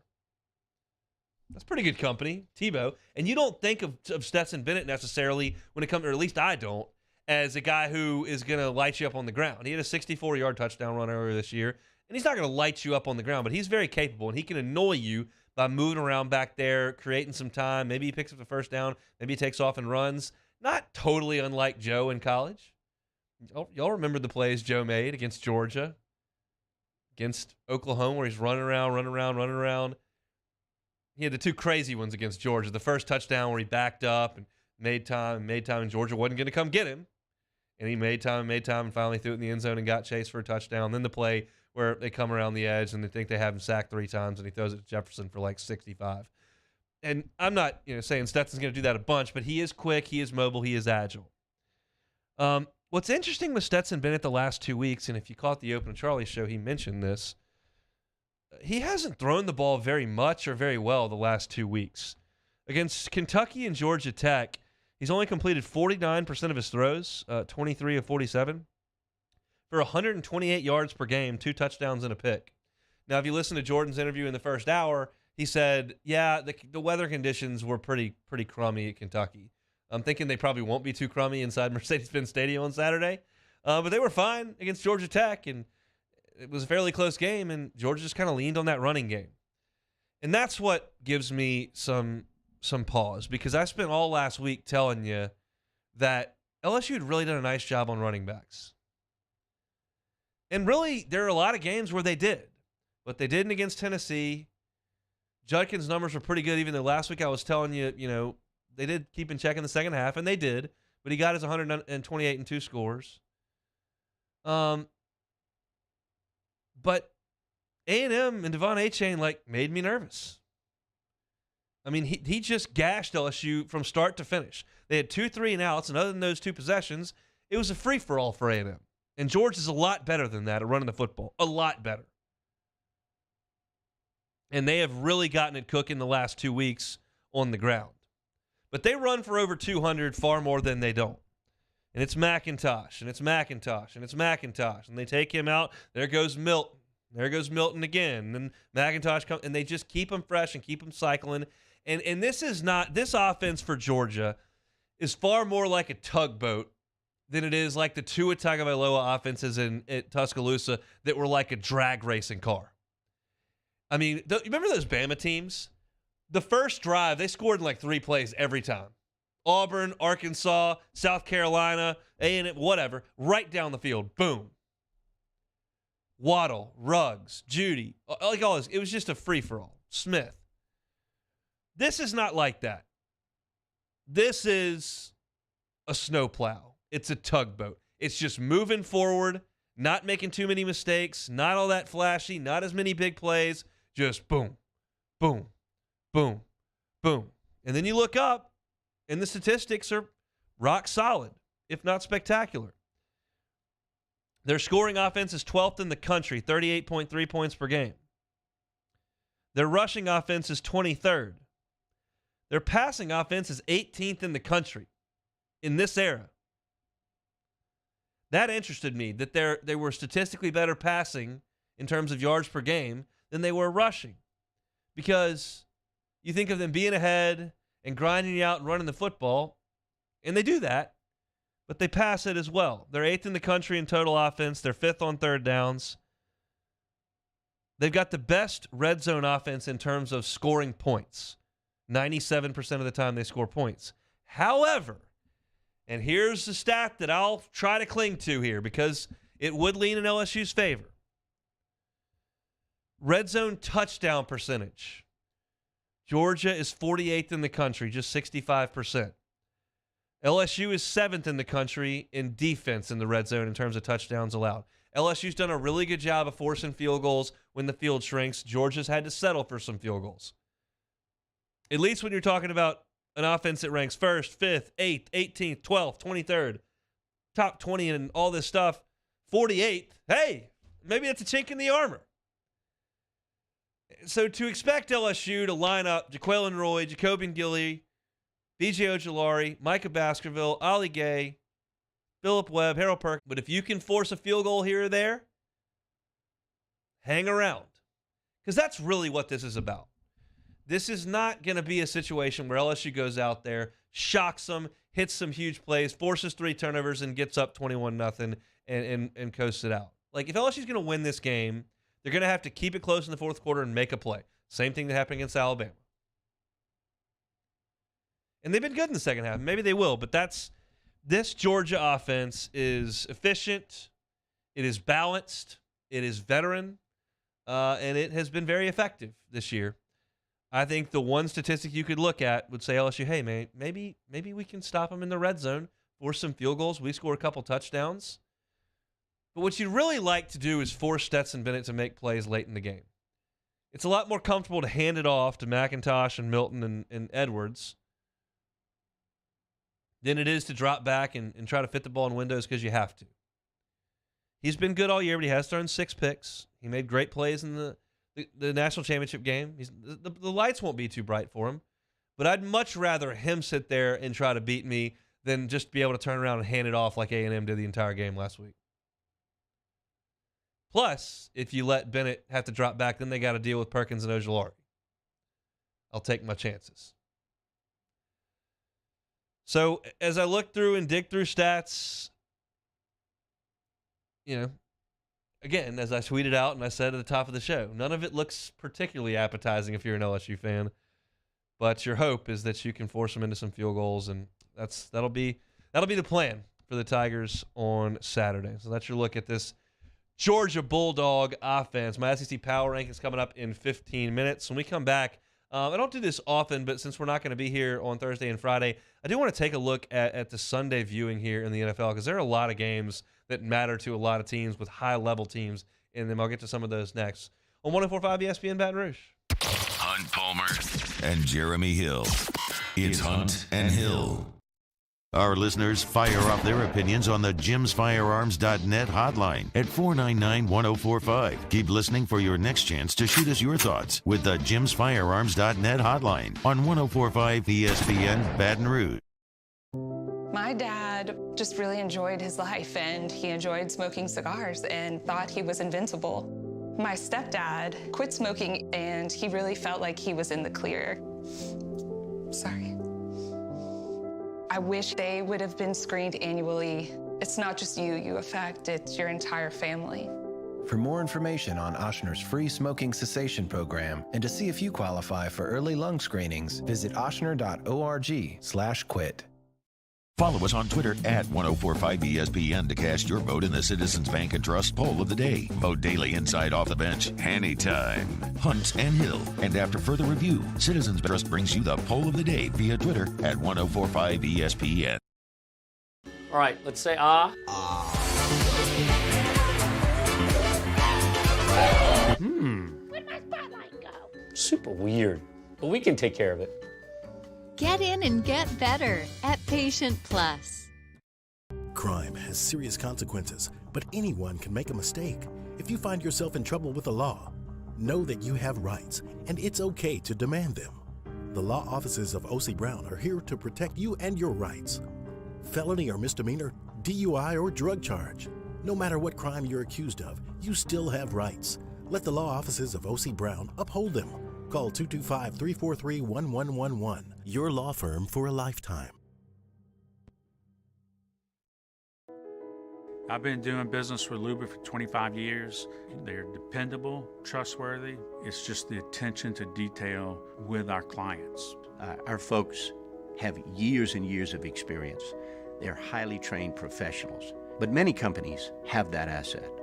What I'd like to think makes Luba a bit different is that we use those talents in a way that truly is dedicated to serving the needs of the folks who depend on us. Oh, hey, what's up? It's Big D and Bubba, 100.7 The Tiger Morning Show. We'd love for you to join us every weekday, 4 a.m. till 9 a.m. Yeah, everything you want in a show. Country music. We got laughs. We got celebrity in-studio guests. We just need you. Join us every weekday morning, 4 a.m. to 9 a.m., right where it all started. That's right. Louisiana's country station, 100.7 The Tiger.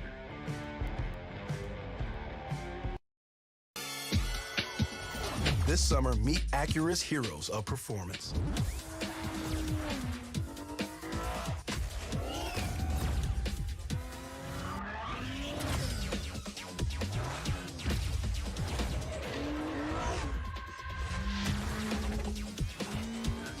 Only available at the Acura Summer of Performance. This summer, visit your local Acura dealer for attractive offers on the MDX.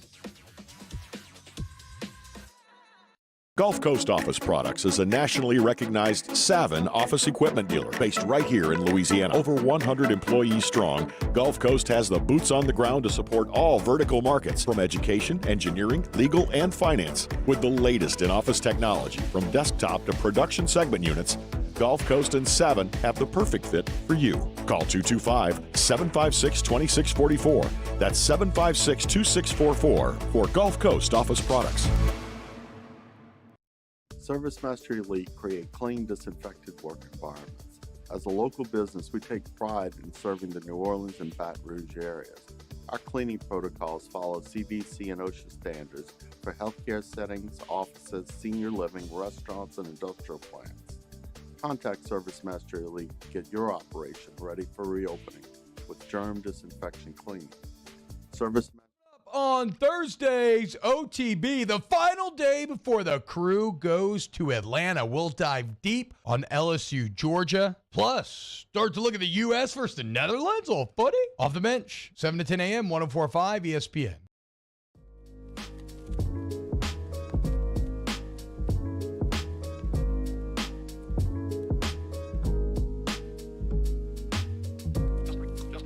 Hunt and Hill. 104.5 ESPN Baton Rouge. World Cup score for you. Argentina 1, Poland 0. They're playing in the 59th minute. Did you know it has been exactly 1 year since Brian Kelly was hired as head coach at Louisiana State University? Kelly was announced as the hire on November the 30th of last year. Been a pretty good year, I would say.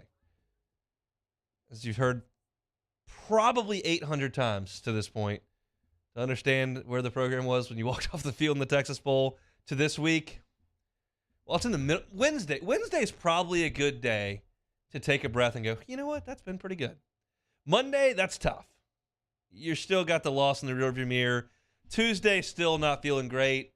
By Thursday, you got to kind of start really getting geared up because you got a conference championship game to play. Wednesday might be a good day to take a deep breath and go, whew, you know, things were pretty bad a year ago. They're not that bad right now. In fact, they're okay.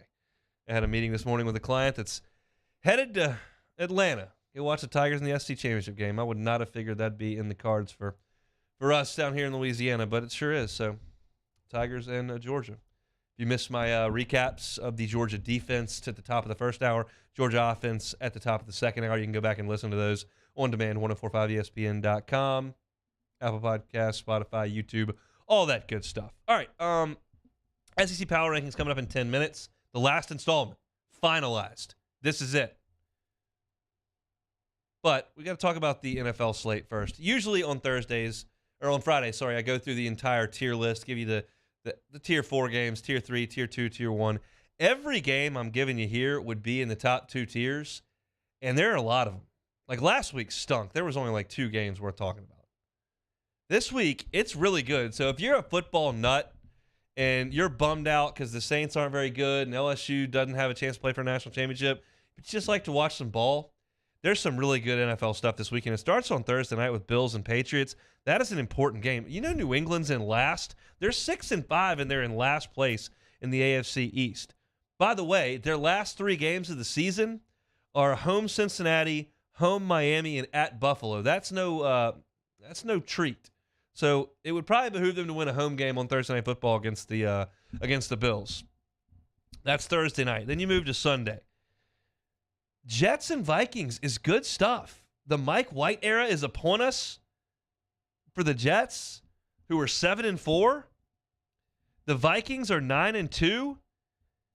And some people say, well, the Vikings haven't really beaten anybody. They beat Miami with Teddy Bridgewater. I got it. And they beat Buffalo, beat New England. It's not the greatest resume, but it didn't have to be a resume in this sport. This is objective. How many wins? How many losses? They're 9-2.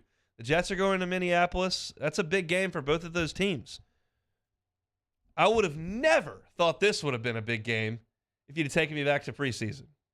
But all of a sudden you look up in December and Washington and the Giants are playing a huge game. Commanders 7-5. They're fighting for the last playoff spot. Taylor Heineke's playing great. The Giants are 7-4. Nobody would have predicted that. But you're looking at a couple of teams who are looking up at the Cowboys and looking up at the Eagles, but they can still make the playoffs. It's theoretical. All 4 East teams in the NFC could make it into the playoffs, but somebody is going to take it on the chin on Sunday between the Commanders and the Giants. But somebody's going to get their 8th win. That's a big game. The Titans are 3 up in their division, so as far as the division goes, not a huge game. But if you're fighting for seeding in the AFC, would help you if you went to Philly and got a win. The Eagles are 10-1. They're 2 up on Dallas and 1 up on Minnesota. Of course, Dallas in the division, Minnesota, we're just talking about the 1 seed. But, of course, the Vikings beat them. So, Titans going on the road to Philly, that's a really good football game. The Dolphins are 8-3. That whole division's over 500. I told you the Patriots are in last at 6-5. But they're tied with Buffalo right now. And we all think of Buffalo as this, the best roster in the league, quarterback's going to win the MVP, Super Bowl favorite, this and that. They're tied with the Dolphins. And the Dolphins have beaten them. 49ers, they've had their quarterback shuffle, but they're playing a lot better right now. But they're only 1 game up on Seattle, who we left for dead in June. Trading away Hall of Famers, quit on the season. All of a sudden, but the 49ers are only 1 game up on them. So the Dolphins going across the country to San Francisco, that's a big one. And then lastly here, this is my favorite game of the weekend for obvious reasons, but I think it's the country's favorite game of the weekend, is the Chiefs at 9-2 headed to Cincinnati. Now, they'll have some revenge on their mind, no doubt. They had a 2-score lead in the AFC Championship game and couldn't get it done. The Bengals are tied with Baltimore atop their division. We know they need Chase back. He gave a press conference today, said he's feeling good and that he should be able to get some reps. We'll see if they play him on Sunday or not, but if they get him back, Joe Mixon back, that team's as tough as anybody in the AFC, I think. How about this? What have we talked about for the Bengals for 2 years now? Really longer, going back to the 2020 season with COVID, even though nobody thought they were going to be very good. Their offensive line, trash. Just absolutely awful. was terrible last year, and Burrow bailed him out of it because he would take hits, stand in there, make throws. The Titans beat him up like a rag doll, and Joe never flinched and got it done. And then they reinvested in that offensive line in the offseason after the Rams got after him pretty good in the Super Bowl. And they didn't play very well through 2 weeks. Dallas, who's got that ridiculous pass rush, just went nuts on him. And it looked like same old story. Well, all of a sudden, you return to the scene of the crime, really, last week. Because Nashville is where they just beat Joe Burrow to a pulp. They graded out as the best offensive line in the NFL last week. Now, I'm not suggesting that's going to be a week-in, week-out thing. But if it's close to a week-in, week-out thing, look out. And hopefully they're finding their stride. As I mentioned in the last hour, 7-2 in their last 9 games, 7-4 overall, hosting the Chiefs.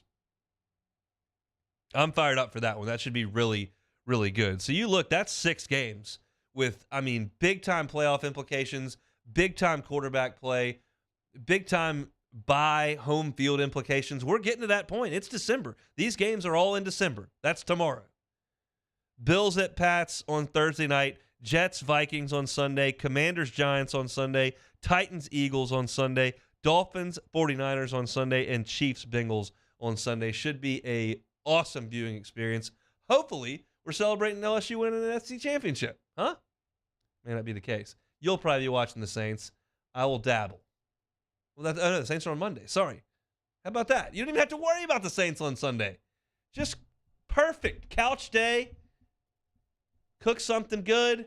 Cold drink. Lots of great NFL to talk about on Sunday. So very much looking forward to that viewing experience after a wild Saturday of college football championship games. 104.5 ESPN Baton Rouge. Excited to see pro hockey coming back to the Raising Cane's River Center this winter.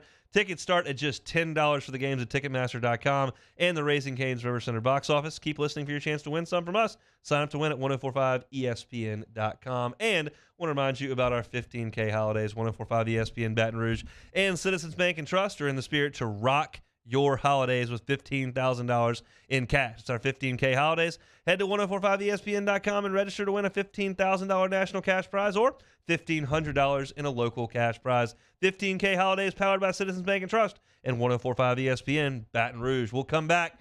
The final SEC football power rankings. 1045 ESPN Baton Rouge.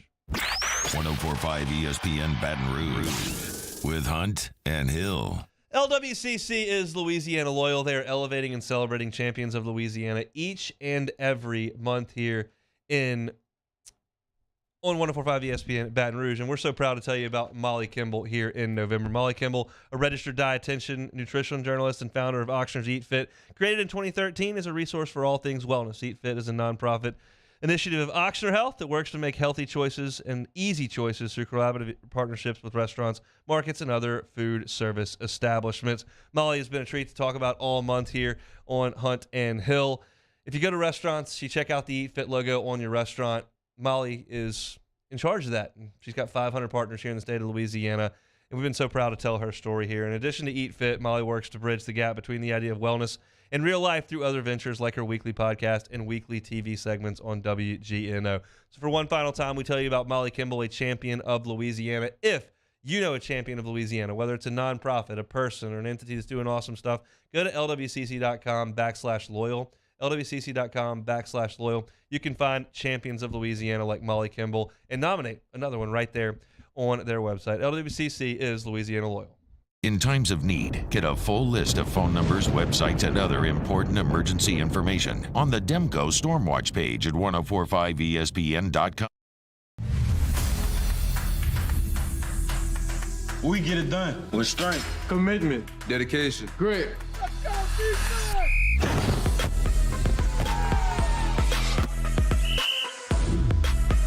We get it done with passion for our fans and love for our community.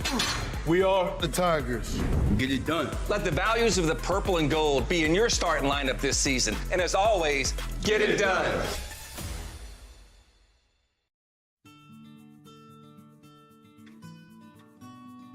This is a house call. This is a follow-up appointment. This is a diabetes checkup. This isn't just more convenient care, it's more advanced care. This is innovating healthcare at Louisiana's #1 hospital, Ochsner. I've been doing business with Luba for 25 years. They're dependable, trustworthy. It's just the attention to detail with our clients. Our folks have years and years of experience. They're highly trained professionals, but many companies have that asset. What I'd like to think makes Luba a bit different is that we use those talents in a way that truly is dedicated to serving the needs of the folks who depend on us.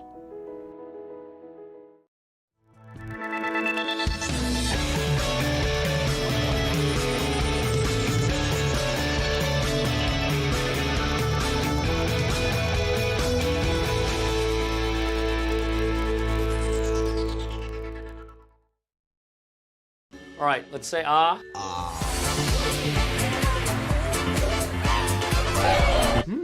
Where'd my spotlight go?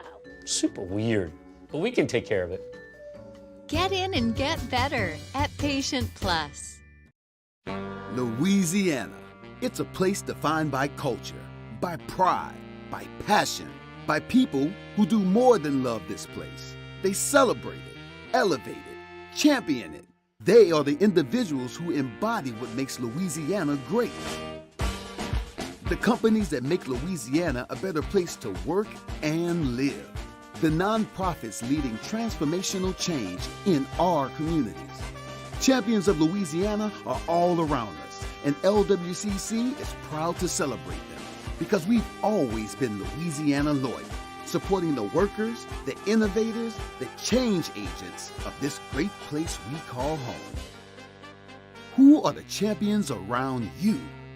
Together, we can share their stories. Together, we can help our home state thrive.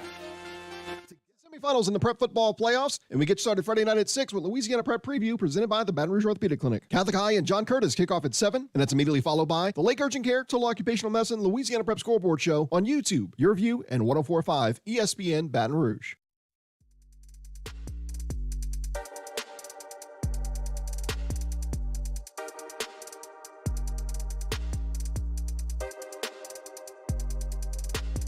This is Hunt and Hill on 104.5 ESPN Baton Rouge. All right, it's that time. Let's get to the power rankings. It started off as just a fun little segment. We cracked some jokes back and forth and gave our thoughts, and then everybody got really mad at me in the Bayou 4 chat. Just absolutely incensed with my rankings, mainly because I put Alabama ahead of LSU after LSU beat Alabama and had a better record in the Southeastern Conference than Alabama. Well, here, what happened last weekend. Not great. That brings me no joy to say that. You realize that. I'm not trying to be right here. I wish I would rank LSU 14th and they'd win the conference, but this wasn't the case. Just give you what I think. I'm talking about if these two teams played on a neutral field tomorrow, most of the time it's who I would pick to win. Best team to worst team. Doesn't matter about record, just matters what I've seen. And we've now got the entire body of work. Of course, there's one more game to play. Some teams will play in bowls. Some will sit in College Station and send out Instagram photos saying they're staying in school, and that's going to rally the troops. Some will play in bowls. Georgia will play in a bowl. They are number 1 in my SEC power rankings to finish things out. Dogs, as I mentioned, have won 30 of their last 31 games. That program running pretty clean right now, so I will take them at number 1. Number 2, I will take the Alabama Crimson Tide. A lot of people thought the Iron Bowl might be competitive.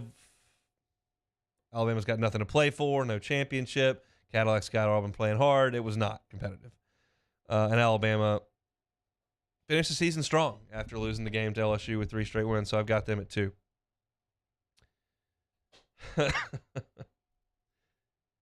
I've got Tennessee at 3. I saw the South Carolina game. I also saw what South Carolina did the next week. I saw the Georgia game. They got beat pretty good. But they did beat Alabama. They did beat LSU.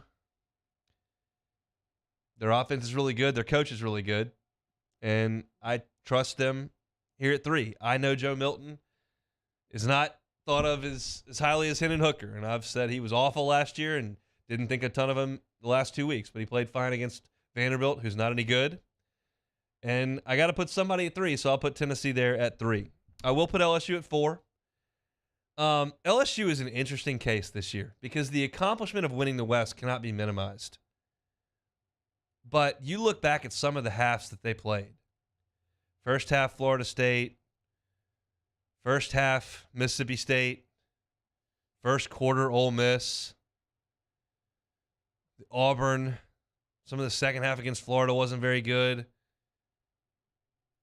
Arkansas, whatever that was, whatever we saw at College Station. There is so much of this body of work that's so unimpressive, yet there's 42-3 against Ole Miss.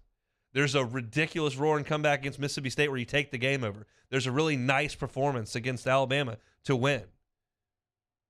You gutted through games on the road against Auburn and Florida. You hadn't won those two, but, you know, it's just a mixed bag. And I said all along that I just never fully trusted this team to put it together. I knew they could. I just never fully trusted that they would, and that's why I've been hesitant to move them up the ranks. But I've got them at 4.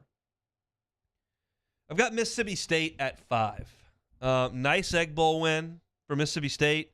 You look up, that's a team that wins 4 league games, finishes 8-4.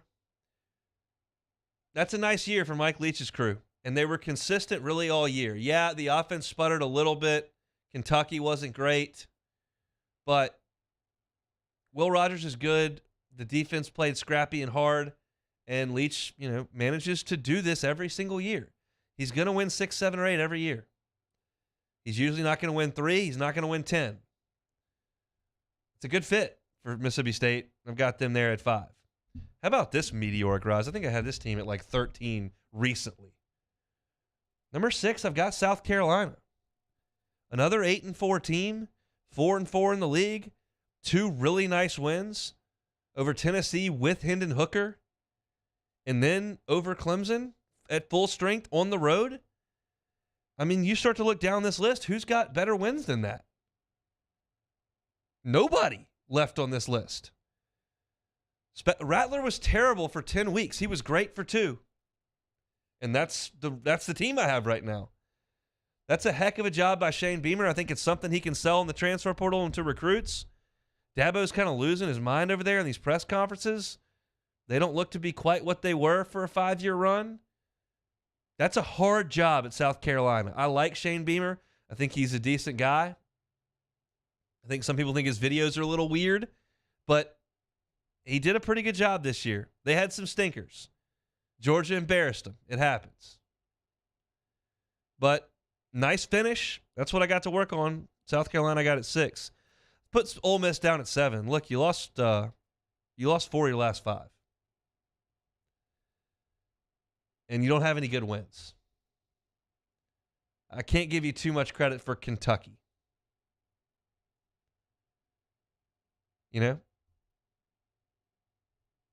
I can't give you too much credit for A&M. Sorry. So, I'm not going to give you any credit for Vanderbilt. So, I got Ole Miss down there at 7. I still think Lane's a good coach. I think Dart did a nice job. Judkins is great. Their defense is what it is. It's not very good. But I got him at 7. Missouri made a nice push late. Nice win over Arkansas. Got them bowl eligible. 6-6 is not awesome. I remember that Kansas State beat you by 1,000. But Eli Drinkwitz had to pull it together, take a team that was battered, beaten, at times maybe embarrassed, and you look up and you win 4 of your last 6, including a win over South Carolina. Nice job. So I got Missouri at number 8. I got Florida at 9. I don't want to take too much away from the fact that they lost to Florida State because Florida State's pretty good. But the Vanderbilt game is a stinker that's hard for me to overlook. And then I start looking at wins. Utah was a long time ago. I mean, it was. That was Labor Day weekend. So I got Florida at number 9. I've got Kentucky at 10. I really should put them lower. The offense was bad, and clearly they know the offense was bad because they fired their offensive coordinator after 1 year. And the buzz is they may go back and get Liam Cohen from the Rams because now they stink. If you remember, Cohen was with the Rams, went to Kentucky, opened up the offense. They went from not being able to complete a forward pass to Levis really setting some nice numbers. Cohen went back and was the offensive coordinator of the Rams. They stink. Kentucky stinks. Put them back together. We'll see if that happens. But it was a disappointing offensive season for a team that returned Levis and Rodriguez. 3-5 in the league, 7-5 overall. Did finish with a win over Louisville, which makes everybody feel a little bit better entering basketball season. By the way, how bad's Louisville's basketball team? That's a story for another day. Worse than you think. If you don't know, look up Louisville's basketball team right now. Worse than you could imagine they are. But I got Kentucky at 10. Arkansas got you at 11. I waffled Arkansas maybe as hard as anybody this year because sometimes they looked really good. They looked really good beating Cincinnati and South Carolina. They looked awful playing Mississippi State. But then they get Jefferson back, and they're running like crazy on BYU, running like crazy on Auburn. All right, well, they found it. They got KJ Jefferson back. They lost to Liberty. Jefferson's out. They look pathetic on offense against LSU. Then they look good against Ole Miss. We're back. We got it going. And then they go to Missouri and don't look any good. It's just up and down and up and down. 11's probably harsh. But truth be told, you lost 6 of your last 9. What do you want me to do? That's a lot of losses. So I got Arkansas at 11. Getting towards the end here. I do have A&M at 12. Sorry. I know that disappoints. I had it at 14 last week. I did. Lose to App State. You lose to Auburn. You look pathetic against UMass. You got guys who won't play because they don't have sleeves on. Smoking weed in the locker room, missing curfew. Things were awful. They were awful. And they rallied the troops for one game. And they beat us. And truth be told, they're more talented than the last 2 teams on this list. And I think they're a little bit better. They just found ways to lose. Thank goodness. So I got A&M at 12. At 13, I've got Auburn. Cadillac had them playing hard. Nice job to beat A&M. But just not a good football team. Quarterback was an issue from start to finish. We knew that. If there were some things we were talking about, on SEC Media Days week, you could have a very easy discussion. Hey, Auburn's got issues at quarterback. Calzada, we don't think's great. Finley, we don't think's great. I didn't even hear about Ashford. Turns out he ended up being the guy. And Auburn turned around and they gutted it out and beat A&M playing great defense, 113-10. And they put it on Western Kentucky in the fourth quarter, but they ran out of smoke against Alabama. And then I got Vanderbilt back at last. Sorry. Vanderbilt might be better than Auburn. I could hear the argument. But you come off 2 nice weeks where you win a couple of games, and then you do that against Tennessee at home. Against the backup quarterback. I gave Vandy their flowers for 2 weeks. I moved them up like 3 spots. But in the end, 5-7, successful year for Clark Lee. Just disappointing that the last time you walk off the field, you lost 56-0. So that's my power rankings to finish it off. Georgia at 1, Bama at 2, Tennessee at 3, LSU at 4, Mississippi State at 5, South Carolina 6, Ole Miss 7.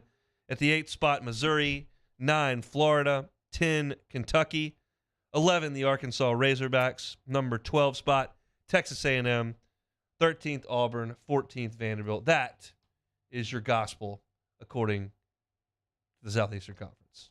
Got some thoughts? Throw them in the Bayou Ford chat. I'm all ears here. We will come back to play some Take It or Leave It. Got some Rose Bowl thoughts and a couple other things we'll touch on before we get on out of here. It's 104.5 ESPN Baton Rouge.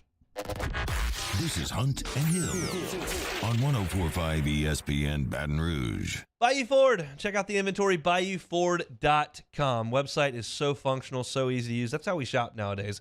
It is how we shop for cars nowadays as well. The inventory is all there. They've got a search feature right there. Go to your year, new, used, make, model. If it comes up, they've got it. That's awesome. Great start. If they don't have what you want, that's okay. They can customize a vehicle for you. Call Ben Gagne and the crew, and they'll customize a vehicle for you, have it turned around in 60 to 90 days. And when they get that vehicle in, it comes with a million mile powertrain warranty. Million-mile powertrain warranty on all new purchases over at Bayou Ford. 2, one of their 6 full-time drivers going to get in that car, drive it right to you. Got a great buyback program as well. If you want to sell the car that you're in back to the dealership, get you a head start on the new car that you want to drive, they would love to help you with that. Call Ben Gagne and the crew down there at Bayou Ford. The website's BayouFord.com. Bayou Ford, where they're going to do right by you. Professional golfers John Peterson and JJ Colleen answer all your golf and life questions inside the new Drop Biscuit Studios podcast for the people. Download or subscribe today at dropbiscuit.com. There it is, the extra mile, on the border of expected and extraordinary, for those willing to go further, like vans customized for work or play, with safety and tech to keep you connected. Supported by a 5-star sales, service, and finance team. And backed by the 1-star you know. So go the extra mile. It's never crowded, because so few have what it takes to go there. Mercedes-Benz Vans. It's no secret. The best oysters in Baton Rouge are at Jolie Pearl Oyster Bar.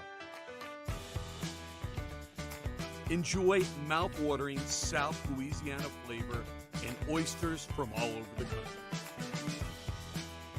And don't forget our nightly drink specials.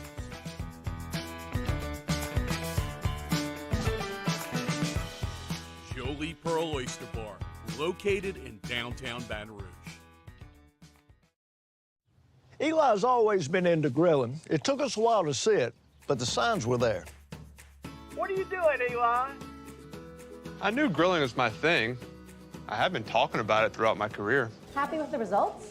I am. Got the new grill from barbecueguys.com. It performed great. My advice, as I always told my boys, do more of what you're born to do. Barbecue Guys, for those who were born to grill. You want cheese on your burger, Pops? I'll take a little cheese.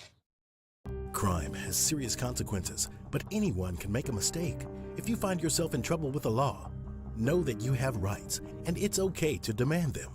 The law offices of O.C. Brown are here to protect you and your rights. Felony or misdemeanor, DUI or drug charge. No matter what crime you're accused of, you still have rights. Let the law offices of O.C. Brown uphold them. Call 225-343-1111. Your law firm for a lifetime. I've been doing business with Luba for 25 years.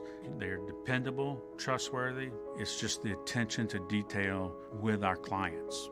Our folks have years and years of experience.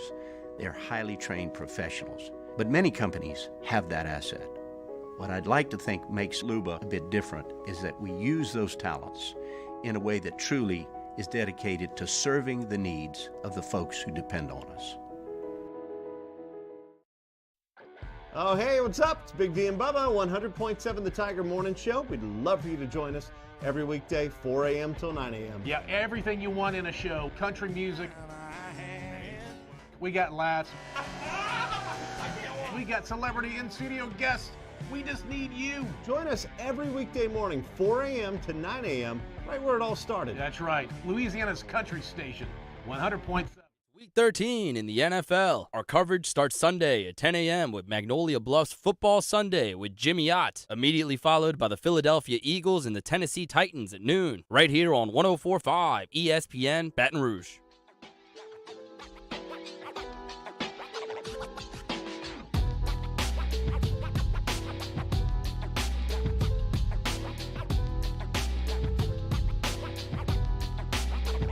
Hunt and Hill, 104.5 ESPN Baton Rouge.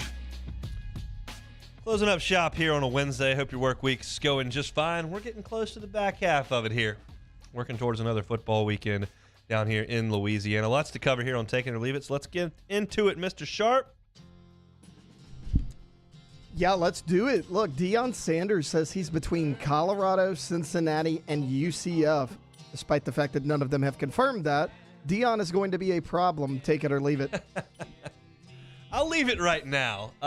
Look, it's interesting, and as I was talking to JD Pichell about, this is the opposite of the way that most coaches or all coaches deal with potential moves. Deion has apparently told recruits he will be at a new landing spot by Sunday. Colorado, Cincinnati, and South Florida appear to be the leaders. If I'm Deion, I'm going to South Florida. I think that's a place that has a ton of really good players that would worship him and want to show up there. It's just tougher to get guys to go to Cincinnati or Colorado. I realize he got people to Jackson, Mississippi. I'm fully aware of that, but I think South Florida is maybe a better fit. South Florida versus Central Florida with Deion and Gus would be a trip for a couple of years. And look, I think for Deion, like I said yesterday, he could dominate the SWAC for a couple more years until one he really wants comes open. You don't have to jump at the first one. He doesn't necessarily need all the money. He's got money. So I think that it's a great outside-the-box idea for some of these schools that may need something. Colorado would be one of those. South Florida would be one of those. I don't know that Cincinnati is. But I think there's a chance, and I think it's a reasonable gamble to take just from Deion's perspective. Don't just jump at the first thing that shows up. I think you should take the UCF job. Or USF, sorry. Yeah. Trent Dilfer appears to be in agreement to become the new head coach at UAB. Dilfer will cry in the introductory press conference. Take it or leave it. Take it. If FanDuel puts numbers on this, I'll lay it all. This guy just sobbed when giving out Elite 11 awards. He is the most emotional football guy I've ever seen in front of a camera. I'm telling you, he breaks down all the time. So he's done a really good job at the high school level for the last few years, won a ton of games. I don't think it's a terrible idea for UAB. It gives you some name recognition. It gives you a guy who obviously knows football, guy that's going to work really hard. Has he coached at the college level? No, but he's dealt with high school players for over a decade with Elite 11. So it's not like he can't. And now he's coaching high school. So I think it's an outside-the-box idea for UAB, and that's what we're talking about. Some of these programs, you need to go out of the box and take a chance as opposed to just hiring the next guy up, and I think that's an interesting idea for UAB. So I'm all for Trent Dilfer, whatever. All right, Hunt Palmer's favorite sport. Yeah. Baseball's winter meetings are back for the first time since 2019. They'll get started Sunday in San Diego. Hot stove heating up. Take it or leave it. I'm leaving it. This used to be like the mecca of all free agent deals. They would all just start ripping through because all the GMs and all the agents and all the managers and everybody goes to the same hotel and they're drinking in the bars and having meetings in hotel rooms and they're going through for this 3-day deal. And they used to hammer a bunch of stuff out. Now nothing happens because they're all trying to wait to leverage things and they're waiting for one guy to set the market. So if Judge doesn't sign or Correa doesn't sign, then nobody else down the line can sign because they want the guys who set the market at the top to drag all the money up so that you can do it. It takes forever. The Cubs are supposed to spend money. They probably won't. Nothing's going to happen this weekend. Convince me otherwise. We'll see. I'll leave it. Speaking of spending money, yeah, Saudi Arabia is set to offer Cristiano Ronaldo a 3-year deal worth more than $350 million. The 37-year-old should take it or leave it.